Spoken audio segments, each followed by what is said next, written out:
Thank you very much. My name is Maxa Zoller. All right, so this salon is the last one of the fair, and it addresses the issue of how to create a support structure for the arts when classical modes of funding, such as state funding or foreign funding, either fail or they're too streamlined into one direction. Let me introduce the speakers briefly. There's Aleya Hamza right here, who is the founder and director of Gypsum Gallery in Cairo. And she just opened a new exhibition called What Are You Doing Object. But this exhibition has been curated by an artist-run space in Cairo called Sunset Nile Annex. And it's just to show that Aleya collaborates with non-profit institutions, quite open to all kinds of collaborations. Then we have next to me Övül Durmuşoğlu. She's a curator from Turkey. She lives between Berlin and Istanbul.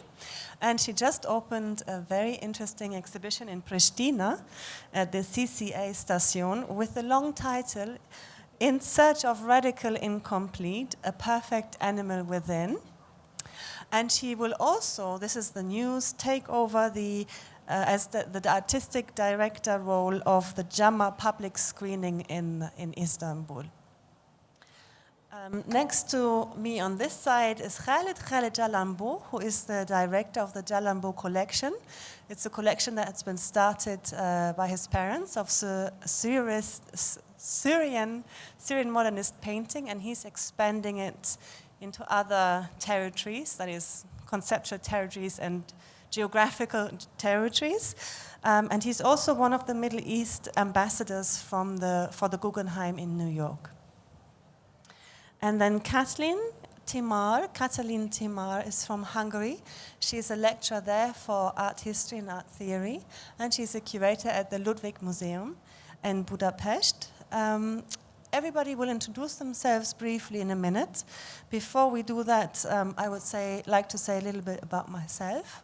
My name is Maxa Zoller, and I'm the film curator, the new film curator. It's my first year here at Art Basel.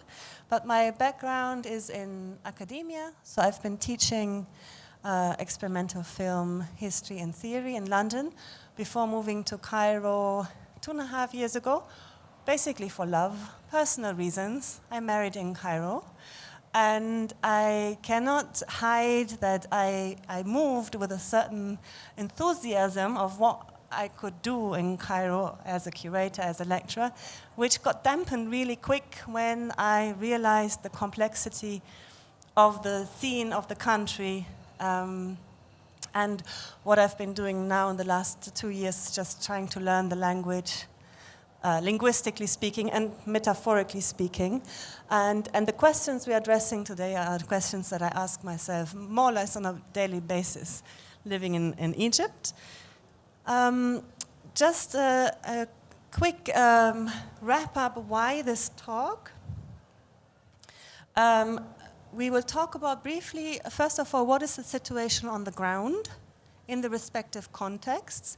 This is something that I don't think is very public. There's not a lot of information out there. So we have the representatives in a way, or speakers from the different countries who can tell us a little bit about what is really going on the basis. Then we will also talk about the role and the position of contemporary art within the art scene in Egypt, in Turkey, in Syria, or the diaspora of Syria, and in Hungary. So can we compare this to other global centers, or how do we position contemporary artistic practice? And then, of course, the main question is how can we make sure that artistic production survives in the face of cultural crisis? And I made sure not to invite speakers from the same region. So we have 4 different regions here there might be a slight focus on the Middle East with Syria and Egypt, but at the same time, I didn't want to support a kind of fixed and closed, sometimes cliched, stereotypical box of identities. Rather, I'd like to talk today about models. So what kind of support models do you work with in your respective country, and how can we learn from each other? So without more blah blah from my side, I would like to maybe start with Aleya, who will briefly introduce herself and what she does in Cairo. Thank you very much, Maxa. I'm really happy to be part of this conversation.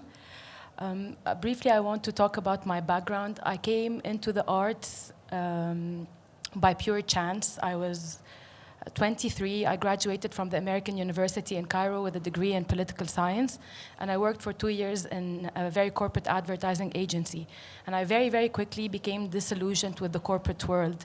And as many of us who are kind of stuck in a place, I decided to research and apply for an MA program.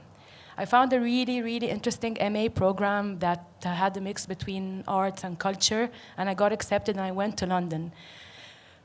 To be perfectly honest, at the time, I had no idea how important and progressive the school was, because I ended up in Goldsmith College, which was very, very radical and quite different to my educational background in Cairo, which is a liberal arts but pretty conservative.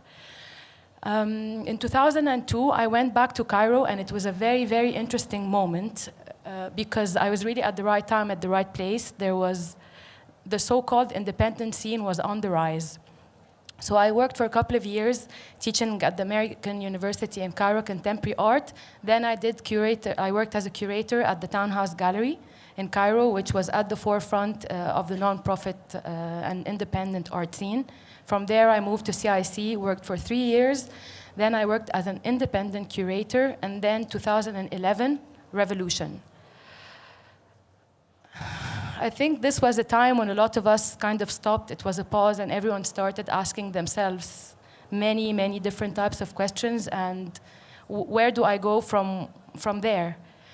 And I spoke to a lot of artists that I had been working with, and it seemed really, really evident that one of the interesting things to do is to set up a commercial gallery, which was an international commercial gallery in the sense that in Cairo, and I'll speak about that later, they're quite local. So to make this new model where I'd be working with the same artists I've been working with, and to foster production and exhibition of art, and to relocate all the dynamism that had been associated with the nonprofit scene to a commercial context. So Gypsum opened in October 2013. I have about a 350-meter space in a converted apartment in a residential district of Cairo called Garden City, which is very, very central. I work with 9 artists. They're all born between 69 and 84. They work across a very wide range of media, so everything from photography and video and installation to drawing, painting, research-based practices. And they have quite different approaches, but I would say the one thing that binds them all together is that they all have a very kind of rigorous and investigative approach to form, to medium, and to the content that they're working with. I think I can... Thank you. My turn? I would say that I am curious, therefore I become a curator. This is like one of the main things that I always like. That's how I personalize my practice, because I feel, especially like in the state of world that we are living in, contemporary art is a very important critical means to think through the world in strong conversation with the artists. So my also coming up in the field of curatorial practice was also a little bit like Aleya's. Like I found myself into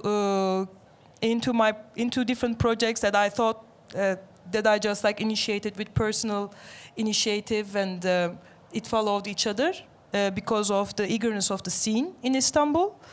But I really do believe that I really do believe curatorial practice and thinking is a very good method to transgress the borders between theory and praxis.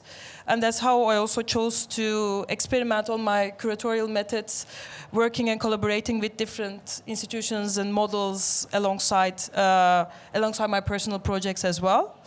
And my story starts in that sense with Malmö Art Academy, the critical studies, which used to be and which is still, I think, an important school of thinking in terms of thinking how to think critically and how to play with it further in the praxis of the field.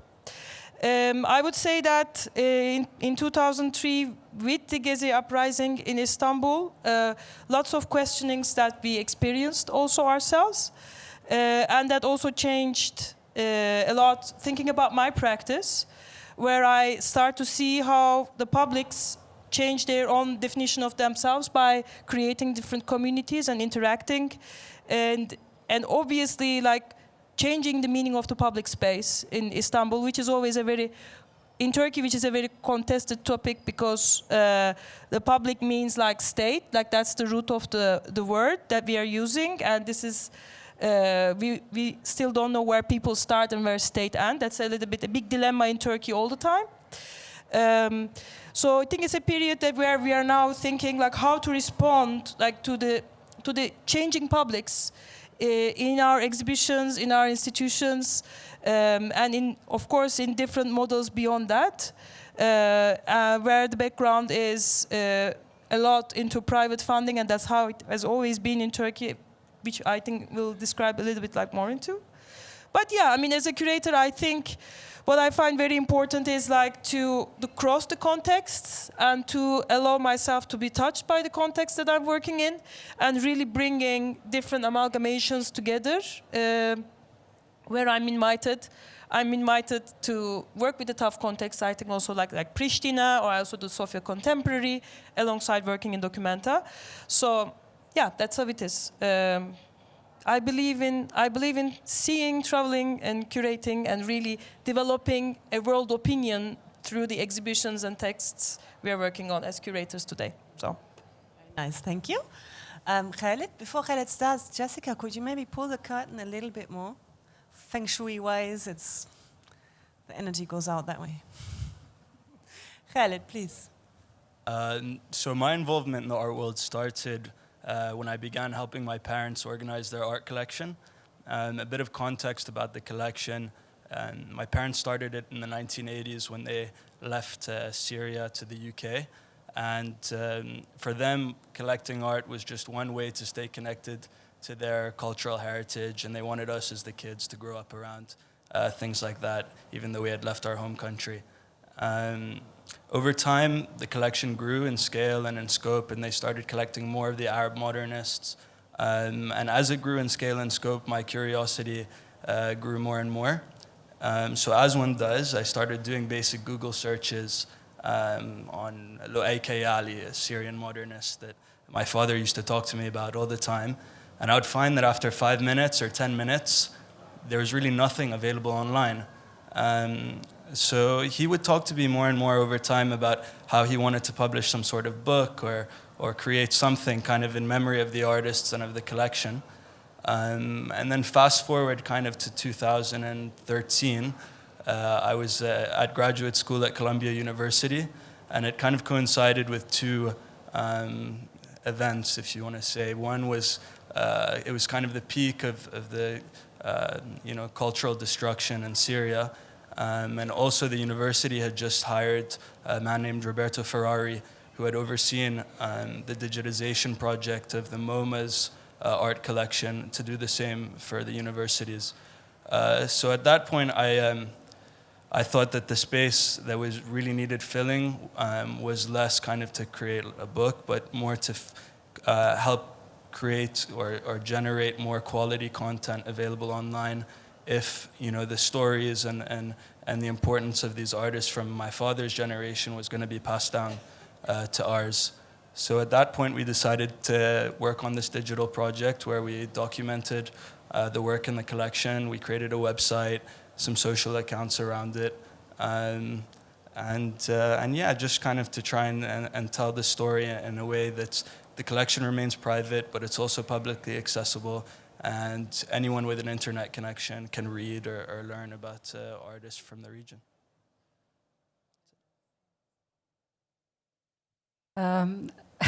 My involvement with contemporary art dates back like to 76 and 7, when I started secondary school, and there was a teacher of, let's say, art history, and she showed us books, contemporary books on conceptual art. And that was the moment when I decided that I want to work with contemporary art, and also like make exhibitions, contemporary art exhibitions. And of course nobody spoke of curators at that time, but that's how it started. So I think that I'm still, within my practice, I'm still attached to this this period, but also this kind of idea that I have to be an institutional curator and work in a public institution, either a Kunsthalle. I used to be in the Kunsthalle in Budapest in the second half of the 90s, or now that I'm in the Ludwig, the Museum of Contemporary Art. So I have this kind of line within my career. But then I also make use of the fact that I have these 2 jobs, so I get my monthly salary, and that gives me a relatively stable life.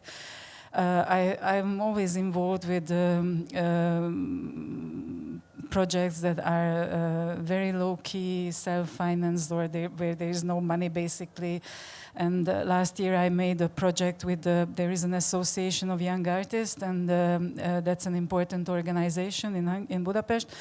And they have this system of annual exhibitions, so they invited me to curate that show.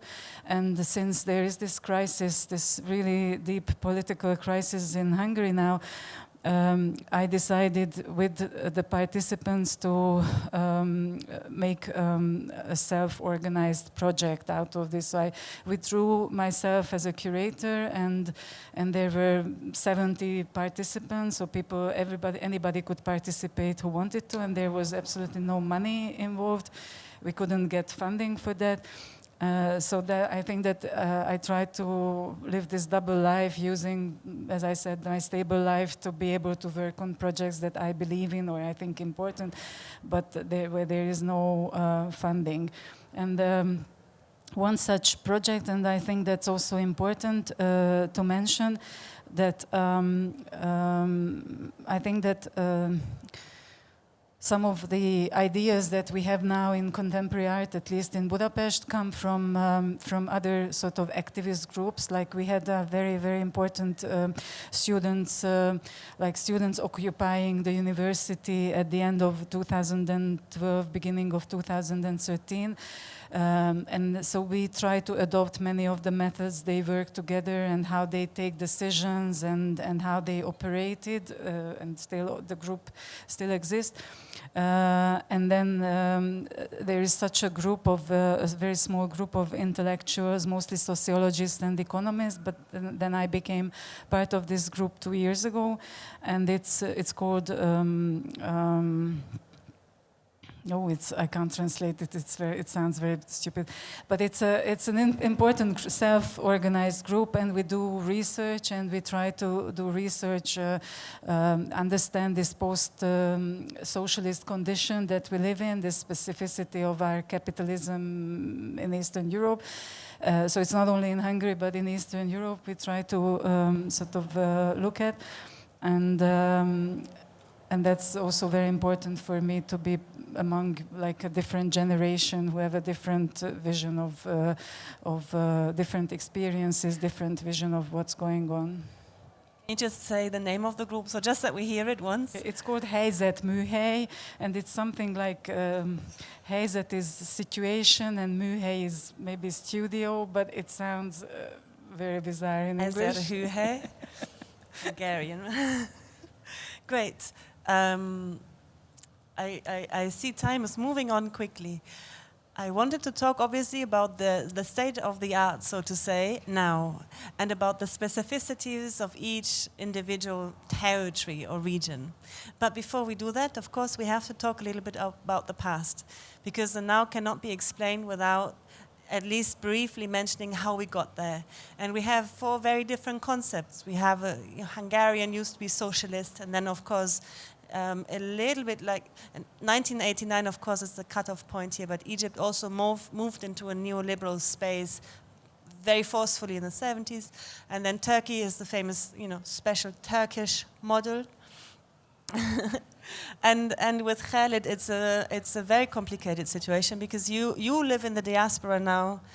Your parents moved to London, I think, in the 80s, but the war is waging, and you will introduce a little bit to us how to work from outside the country, all of which we can still afford to work inside the country.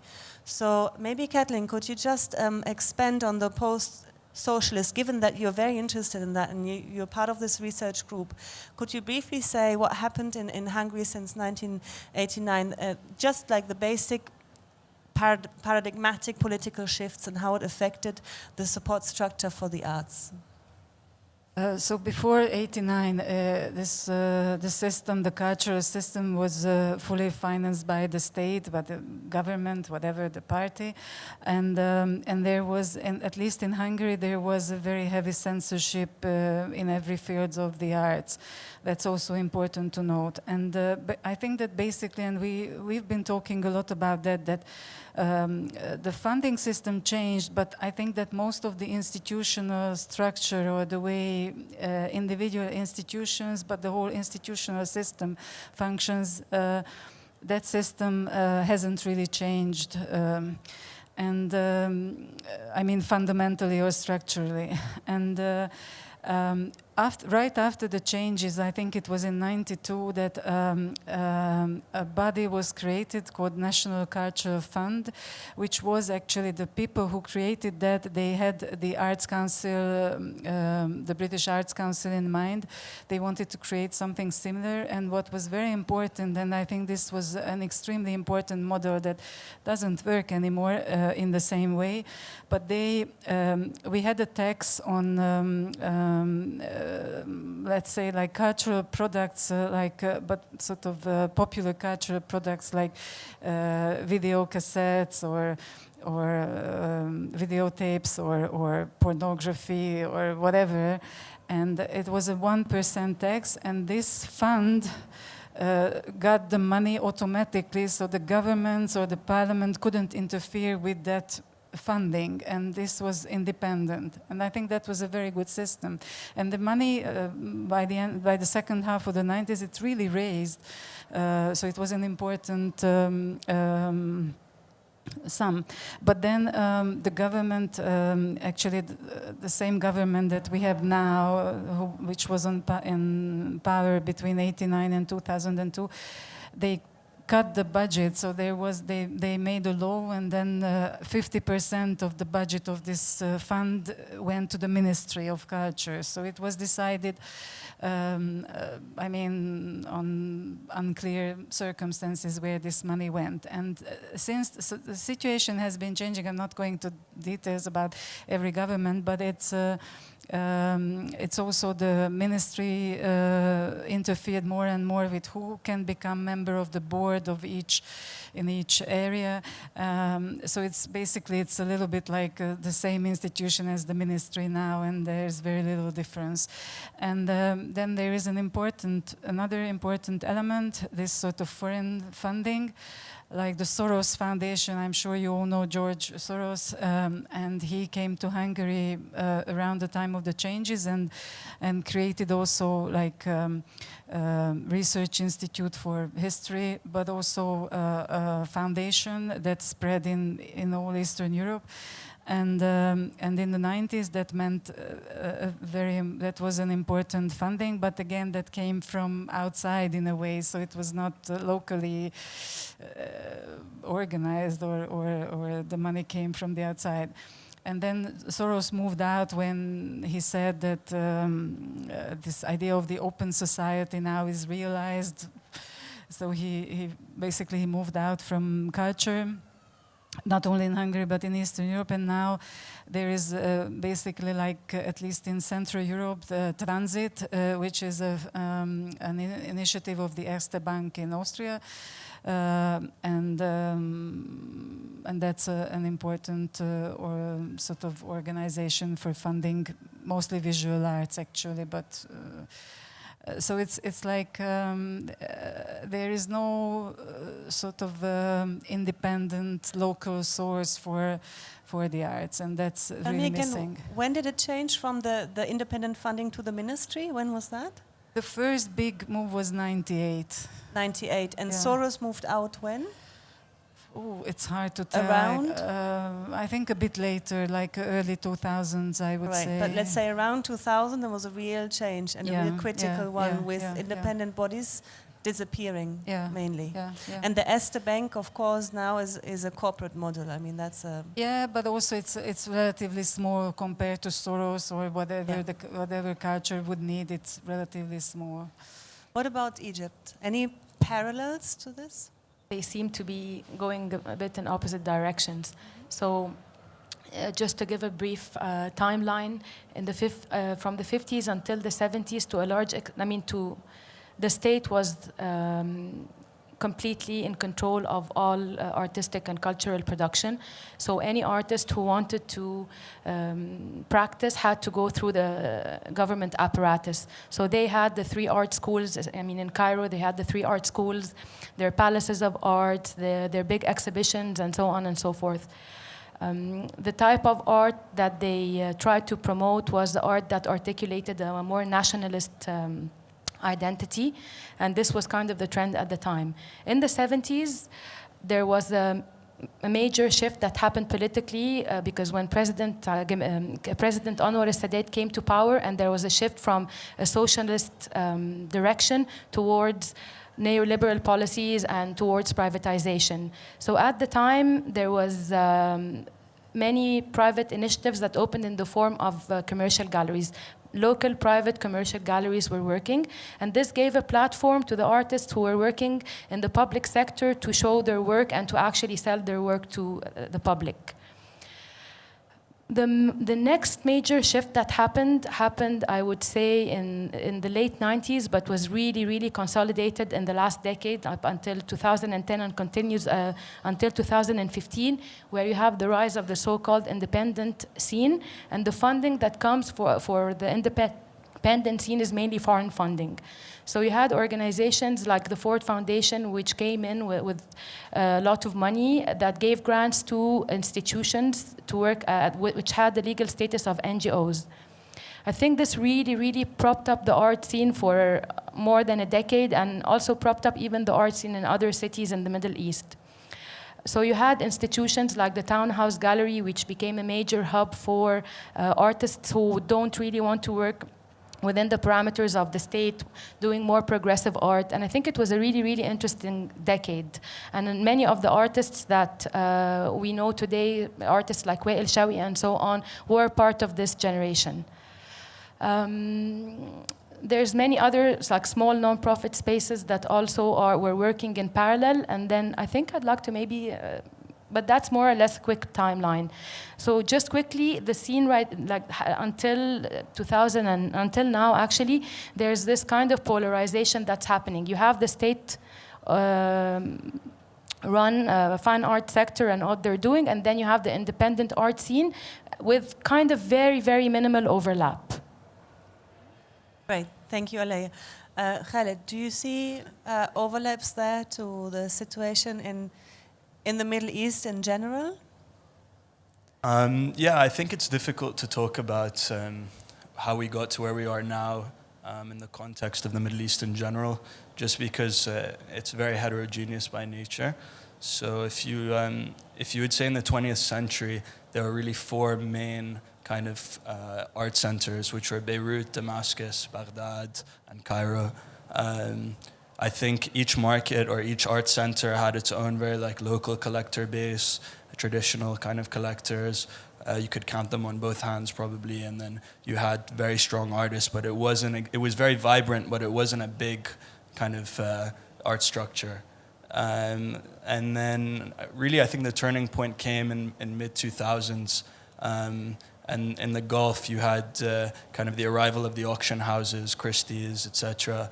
You had the growing popularity of Art Dubai, and the Sharjah Biennial, which brought a lot of curators and spectators to the region. You had a growing gallery scene, and all those things, and also obviously a lot of state funding was going towards institutions like the announcement of the Louvre and the Guggenheim and the Sheikh Zayed Museum, and the state was putting up money for acquisitions, which obviously helped kind of create more of a regional kind of art center as a whole. Syria specific, you saw galleries who were operating in Syria, like Ayam Gallery, opened up a space in Dubai, showcasing kind of the contemporary artists from Syria and Dubai. Green Art Gallery also is a fantastic gallery it's a more international program, but partially shows a lot of the Syrian painters. And in Syria itself, in 2008, it was chosen as the cultural capital of the Middle East. So there was state funding going towards the arts more than before. But it wasn't just going into fine arts, it was going to music, performance arts, etc. But obviously with the crisis, priorities changed and that's dried up. And you mentioned before Beirut plays a very specific role. Lots of Syrians live in Beirut, moved to Beirut recently and before that. And Beirut also benefited from a lot of funding post-Civil War. And that's when we know, you know all Walid Rad, the Atlas Group, Akram Satari. It's like you have to go through Beirut if you want to enter the Middle East, like you have to go through the gate of Poland if you want to enter Eastern European art. It's like a really, really important sometimes even like a gatekeeper.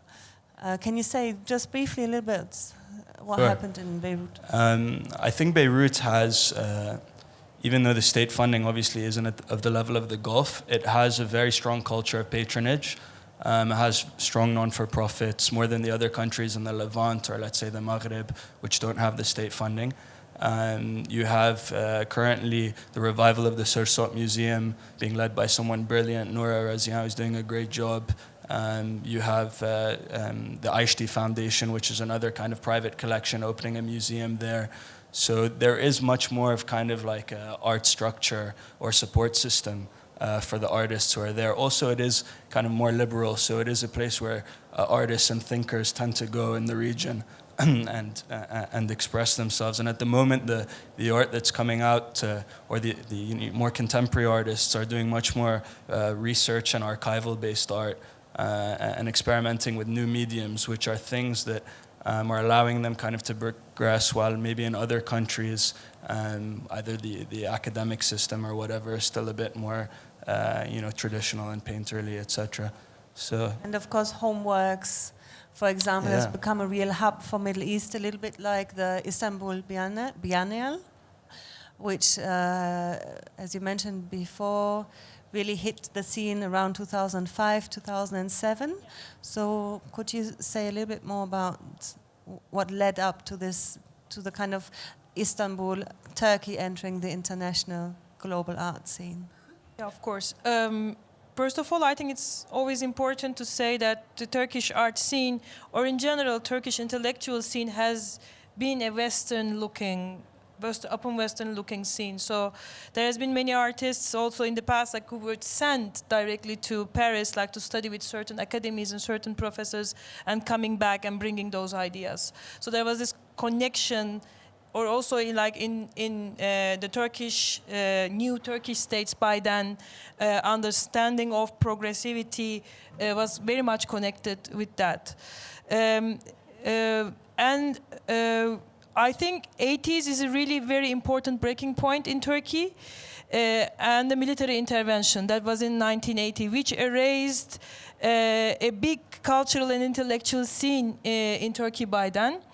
And I think contemporary art in Turkey, well, of course, Istanbul is a center for sure, has really grown as a reaction to that erosion in Turkey in the 80s, and contemporary art appeared on the scene as a language of urgency, a possible different way, a more open way of talking about inaudible stories or a lot of repressions that many people suffered in the 80s. But 80s also in the same sense is the introduction of market in Turkey, is a laissez-faire policy. Just after, of course, the military coup d'etat, it's a complete shift in that sense.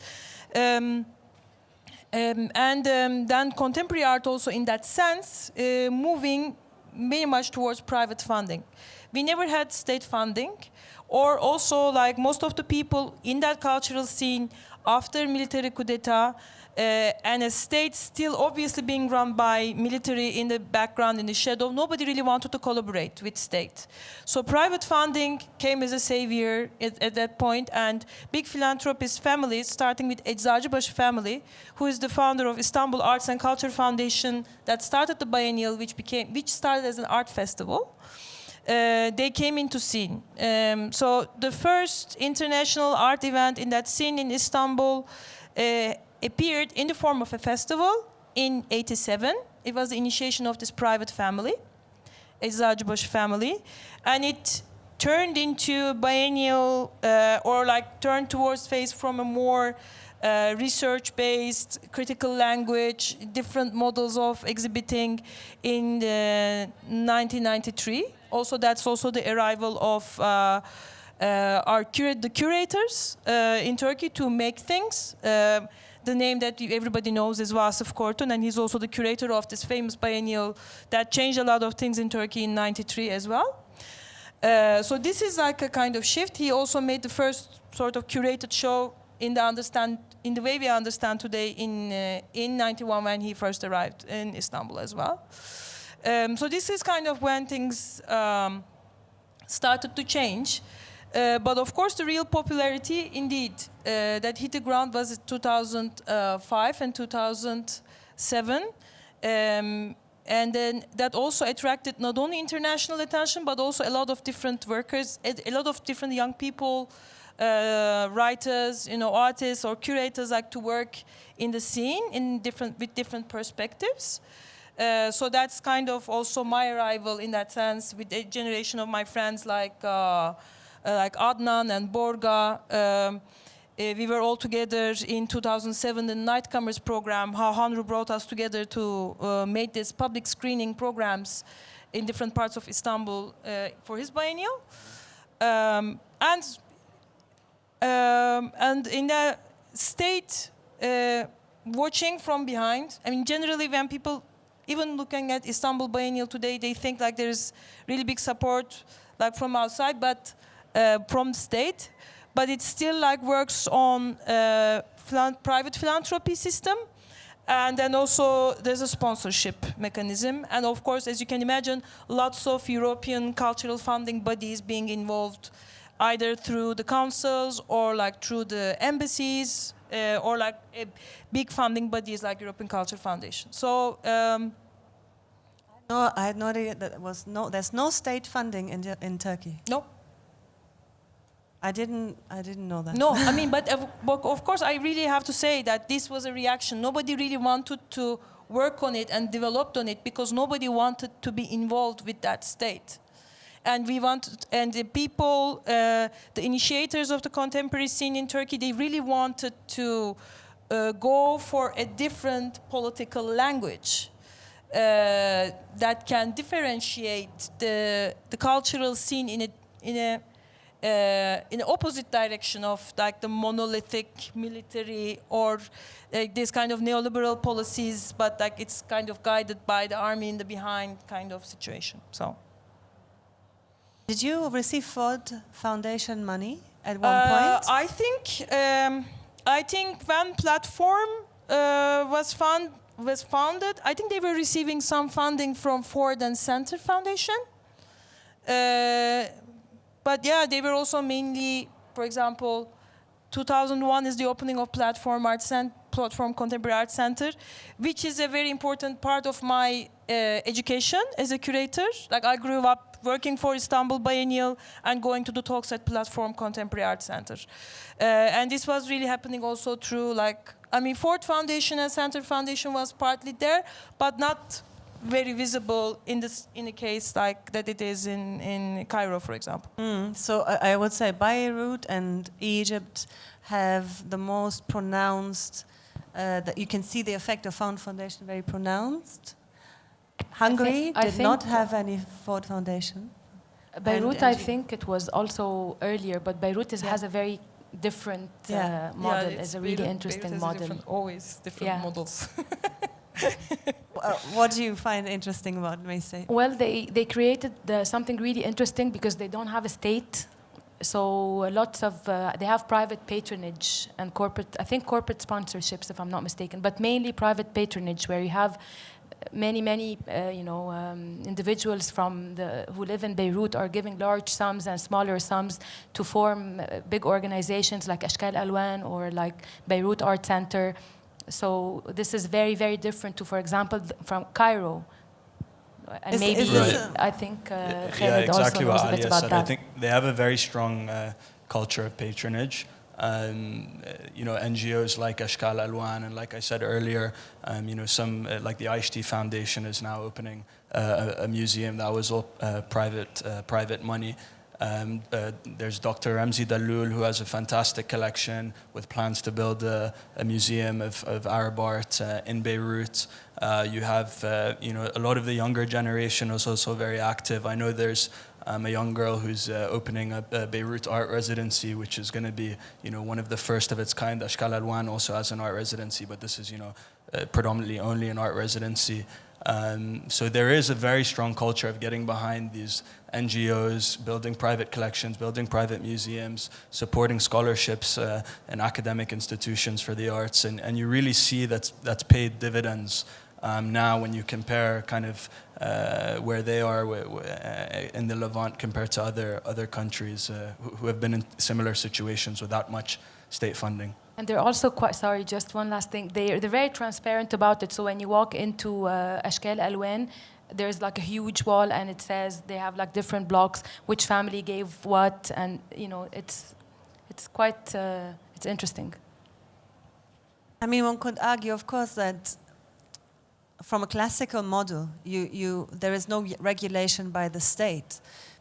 If private patronage has to help, then also private interests rush in with the money, with the finances. But also that I think that was part of the also handbags as well. For example, most of the time we couldn't really collaborate. Like, for example, institutions over like Beirut, Cairo, Istanbul, they wouldn't be able to, for example, develop residencies programs together where actually like we should converse like much more closely. I think this lack of existence of like the state funding or like that sort of public fund, even if it's like not directly coming from the state, it made things difficult because of course like private patronage, they first want to invest in their own scene. And then this kind of international relations or like cross context conversations is a kind of in the second in background. But also that's what artists need. Also, for example, in the platform when lots of residents were happening, I wish I could have seen like more artists like coming from the region. But instead, of course, like most of the artists were coming from Norwegian or Danish or like German, where they had the state funding to be able to invite these people to the residencies. So I think this is always like one point for me that's always in the background.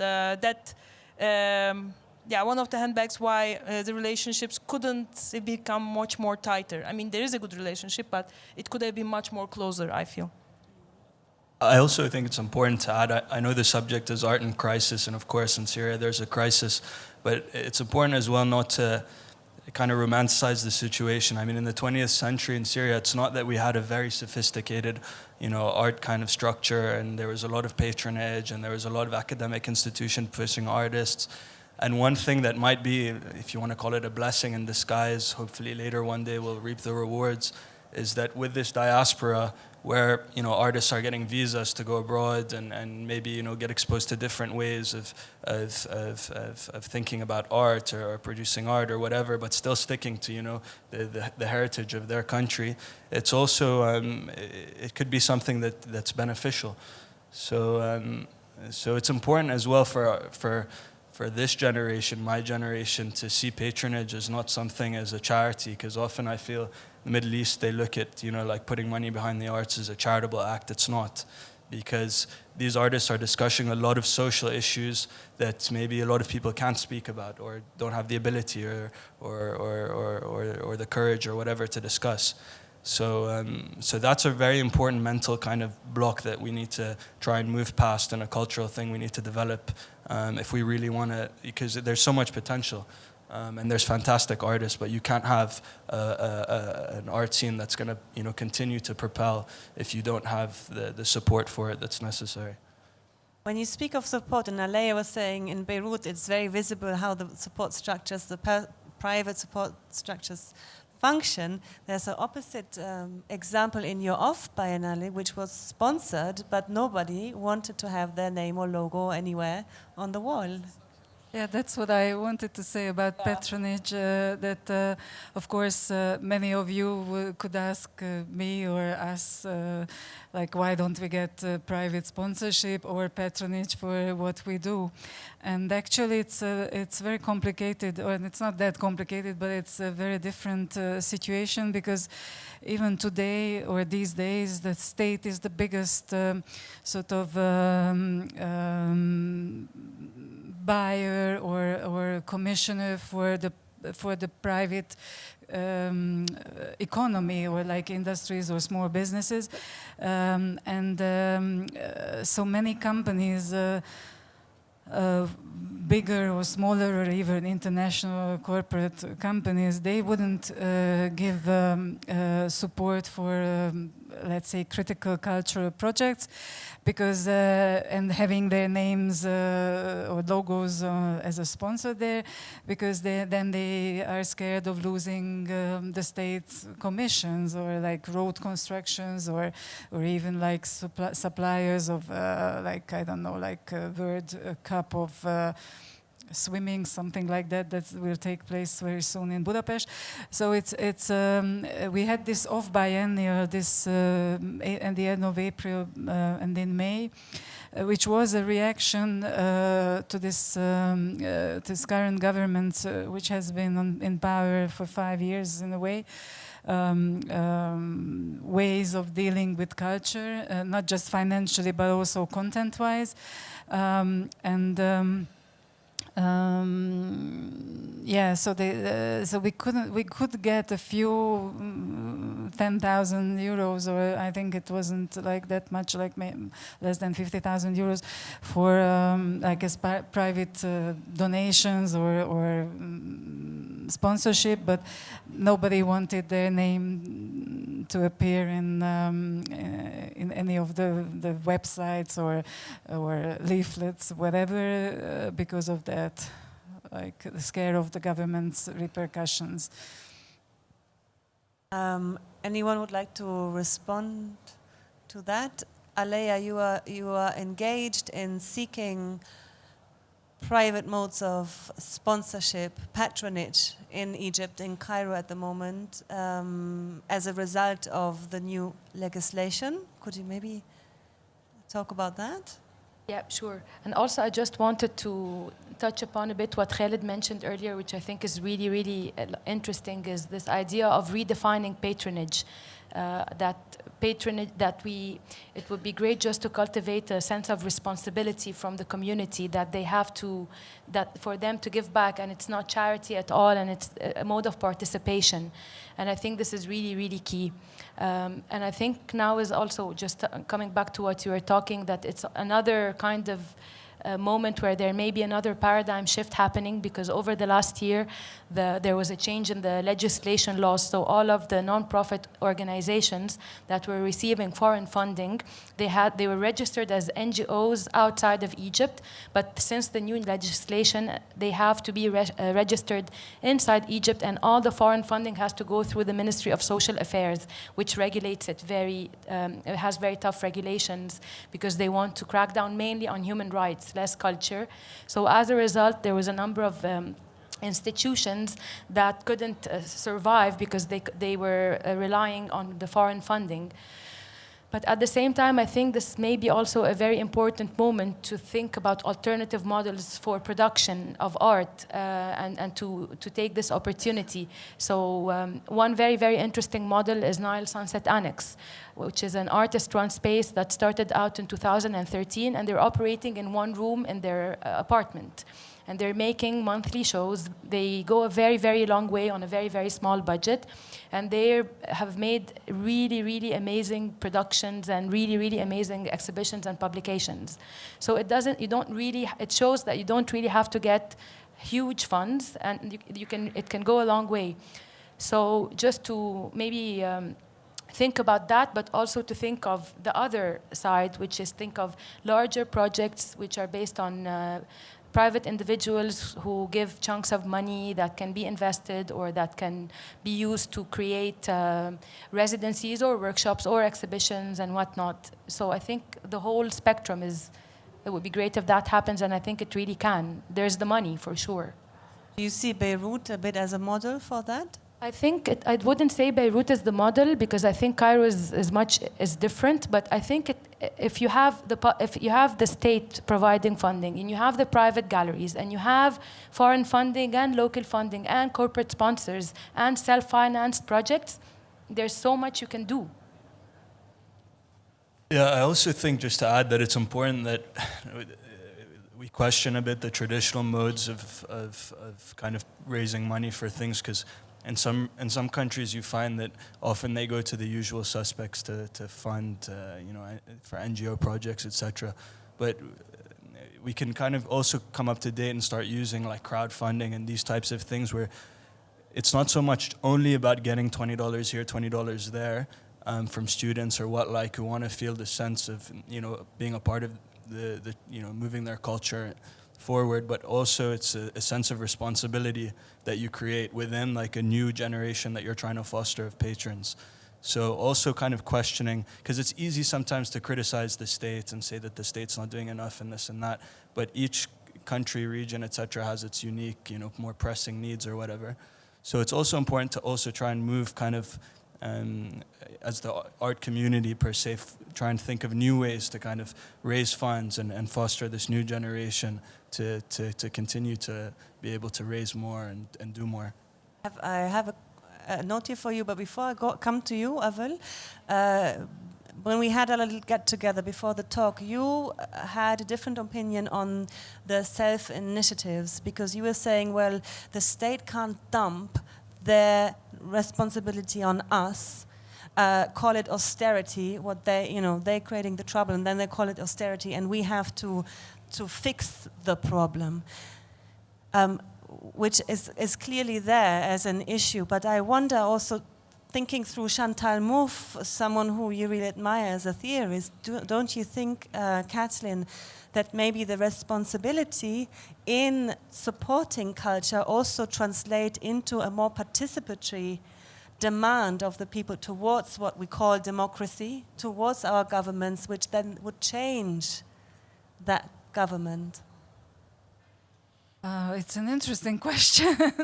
I think that the idea of participation is very important, but at the same time, I think that at least in my experience, or within my experiences in Budapest, I think that many people have so there is an audience for the contemporary arts, but many people never become an audience or never go to see exhibitions, and then they have a very different idea of culture. So I think that just to make this our culture as a norm and try to convince people to follow this norm, I don't think that would solve the situation.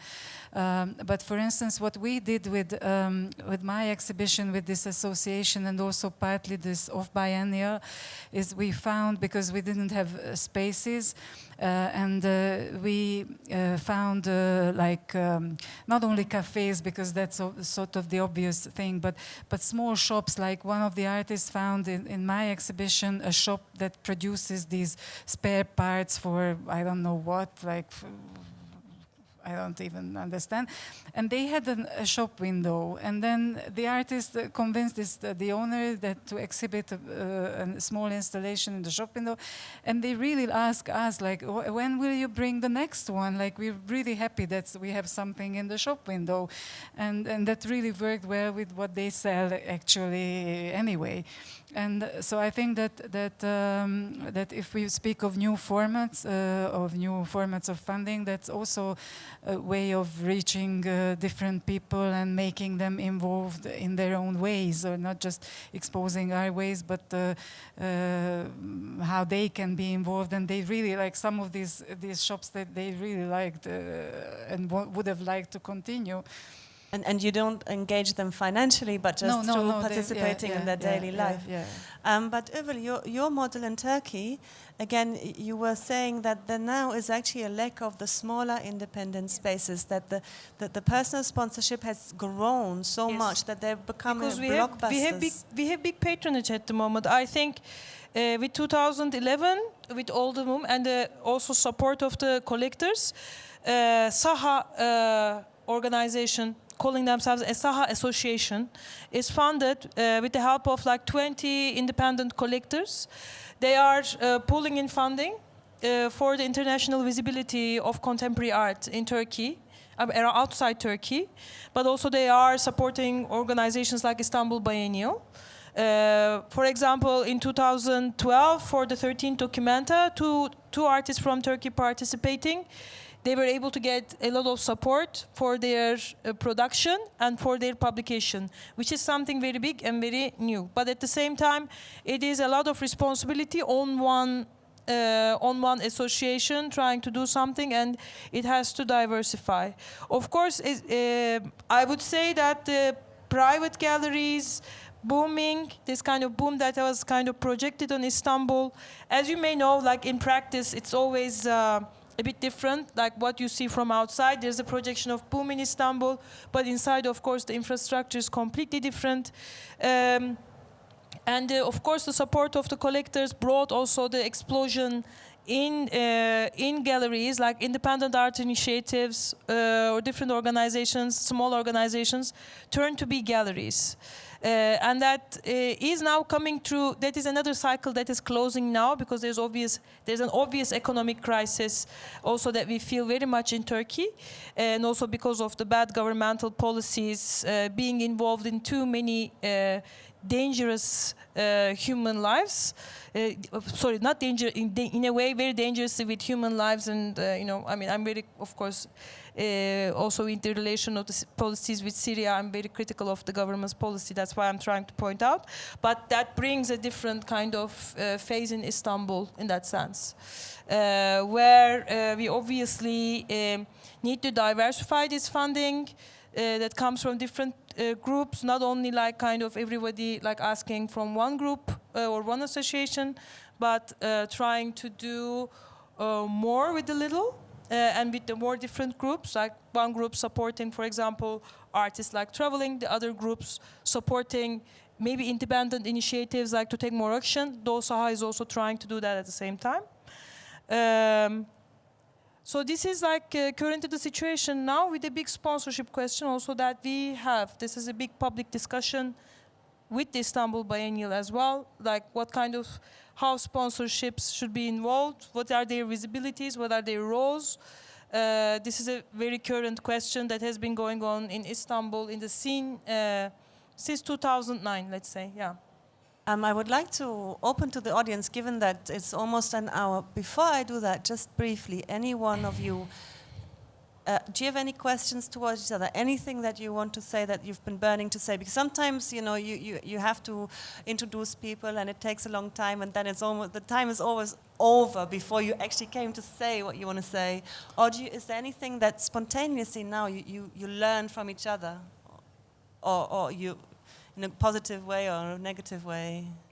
I mean, for me, just like our conversation here and exchange just highlighted again the importance of like the cross-culture, cross-context conversation. And really, though I know that we have all very heavy political agendas and, you know, things change every day very rapidly. And we are all always a little bit more involved, you know, with our situation. Also, it is the same in Turkey as well. I think it's very important, like, to be able to activate different sorts of conversations and use our agencies to develop them. Right now, for example, with the Yama screen that I am taking over, I really would like to bring more like grassroots in the city back. As a response to the lack of the independent spaces, or like institutions that became more corporate and like more maybe like sharp-edged in that sense, and not really going towards inviting different people active in different parts of the world. So I think that, you know, our models, not only like locally, but I think we have responsibilities for our scene also to develop these more layered conversations. That's what I'm taking from this conversation for myself. I just want to respond to a comment you made about the dangers of private patronage, that of course they have their own interests at stake. But I think anyone who provides grants or funding has interests, whether it's the state or whether it's the Ford Foundation or whether it's a cultural centers doing, you know, cultural diplomacy or whatnot. So for me, the key is to have checks and balances, is to have diversity and to have different key players who can, you know, balance each other out. For me, what is interesting, and not only within this discussion, but I've listened to some of the previous discussions, that there is this sort of like people try to work on a much smaller scale and develop something smaller, but something that is independent. And I think that's that's what I think is very important. And as much as I understood the other speakers, I think this is what all of us mentioned. You don't have to. It's just an option. Yeah, for me, I think just one last thing is just to be aware of some of the kind of really important initiatives that are happening surrounding kind of the diaspora of Syrian artists that have either gotten visas to Stockholm or Berlin or whether it's Beirut or whatever, that there are things like Safir, which is kind of an NGO that's recently been started by someone called Hala Khayat, who's doing a lot of work. And also just to commend some galleries like AM Gallery, who have kind of doubled up as well and, you know, provided like housing and shelter and studio spaces to their artists, where they also have gallery spaces outside of Damascus, like Dubai, etc. Just to be aware of these things and try and get behind them if they're in your communities, because they're very important. I guess for me, what I would like to do now is do a map of time and space and models of these countries and add more, because I want to visualize. And also what I take away from this is that actually a kind of homogenized art scene that I'm used to from London. So first you do art school, then you do non-for-profit group exhibitions, then you get picked up by a gallery, then you have a commercial representation, then you enter the museum. It's absolutely untrue that, you know, the field is so organic and so flexible and changing all the time, and it's totally entangled and interwoven and complex. That's really liberating in a way for me, because there's a dynamism there that, although it's very difficult, just provides different ways and different modes of looking at the practice of art and the collecting and the support. But what about the audience? Any comments, any impressions, questions to the guest speakers, to myself? There's a hand up there in the back. We have a Roman mic, so 1 minute, 1 second. Yes. It's to the lady from Cairo. Aleya. Yeah. You say the funding has dried up because the Ministry of Social Affairs has cracked down on culture and perhaps cultural groups. So a gentleman yesterday spoke about how in Cairo artists are taking to the streets, painting the walls of buildings and barns and having balcony exhibitions and, cars with little placards. How are you managing in your museum, in your institution? So I have a commercial gallery, an international commercial gallery, so it's quite an interesting model that actually didn't really exist before. So it's kind of situated in away from the foreign funding, but also it's quite institutional, that I'm trying to produce and show the works of a very particular group of artists that I work with very intimately. So I think what you're referring to, what the gentleman was talking about yesterday, was more kind of organic art practices, people taking to the street. And while I think that's really, really interesting, I think also to sustain a strong art scene, you need to have institutions in place. And for that, you need money and support. Also, I just want to level out this idea of cracking down on culture, because in Egypt, that has since Sadat and Mubarak been reigned by foreign forces. It means something very specific to cut down on foreign funding. So you could also almost twist that and say the state wants to renationalize, wants to reappropriate its own country and make Egypt Egyptian again, rather than the deal with Israel in 1979 or Mubarak's deals with the states. So I'm not saying that it's necessarily, I'm supporting this, but I'm just saying we really have to look at the other side of the medal beyond the demonization of the army in Egypt, and also see what good it does actually. For example, create local initiatives and create a sense of actually we can do that ourselves. We don't depend on the Ford Foundation necessarily. Any other? Do you want to say something? No, because it's always when this funding from outside comes, of course, it always comes with its specifics. No, there are kind of guidelines, there are projects they always want to be covered. And then also it is a sort of homogenization in terms of like the voices, because to be able to meet the requirements of that funding, you have to work in a very particular way, or you have to say particular things, which is, I just want to point out that that's always super tricky for us, but it always happens. It's something that we need to work with all the time.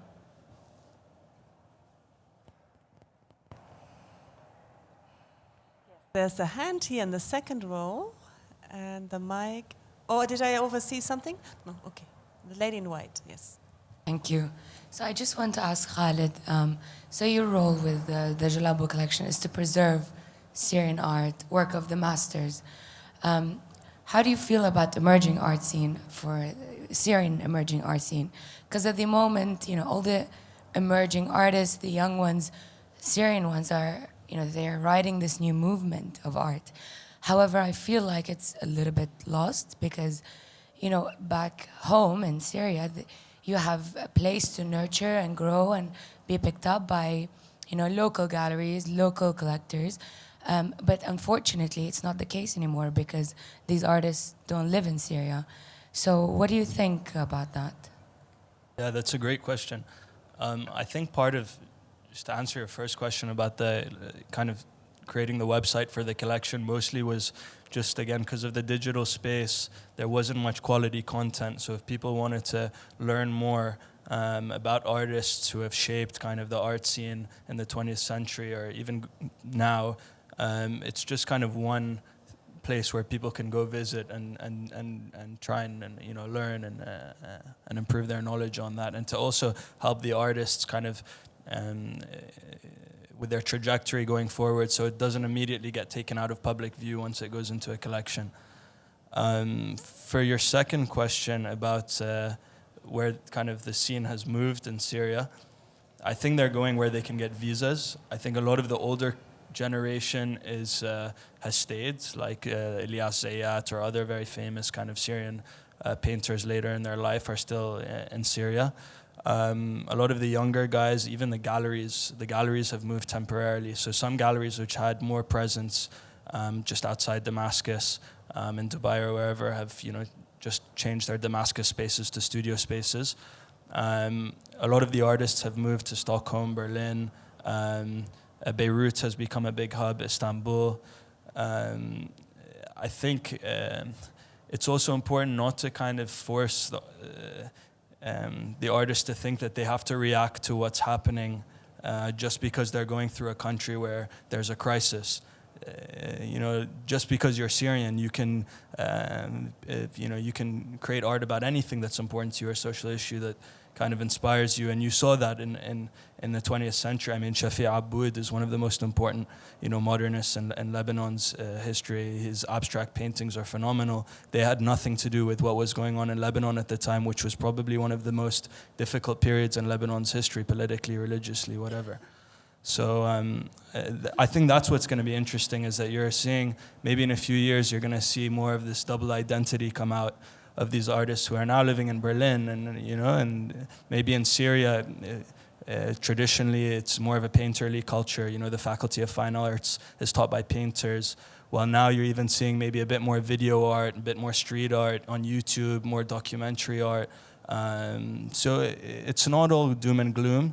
Obviously, there's a lot of support that needs to happen, and hopefully, one good thing that could come from the diaspora is this encouragement for them to kind of express themselves away from the pressure of having to react to what's going on back home. Good point.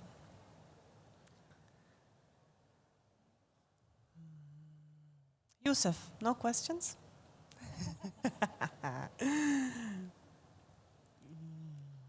I think also we have to maybe finalize by saying that it is a very critical period for the region that we are going through, because all the borders are, beyond the European border, all the borders are coming down, and things are changing very fast. So the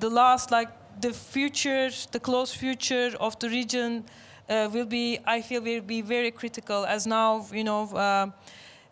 all the old cultural centers of the Arab civilization, they kind of went down in particular different ways, different wars, and there is of course also a big Kurdish force coming out, especially in the war in Syria, how they are, for example, now almost protecting the border of Turkey with Syria in a way against ISIS. So all this is going to change, I think, very drastically, which is all visible on the Mediterranean Sea by the amount of people that you see, with the numbers of people dying, trying to cross over, or even a country like Bulgaria trying to instigate higher walls on the border, because they are the border of European Union and they don't want any more refugees coming through Turkey, who are a lot of Syrians are crossing Turkey to be able to go to Europe. So these situations will change drastically with the borders changing, and I think there are really interesting changes awaiting us in the future. I think it's important to think about that when we are talking about all these topics. It's very critical at the moment. Yeah. I think that's a very nice point to end on. And I hope we can continue the conversation. Maybe we'll get together for a workshop, we'll make maps, we'll write it down. Thank you very much for this very first meeting, at least, at Art Basel. Thank you, Katalin, Khaled, Övül, and Aleya, and thank you also for listening and coming. Thank you. Thanks.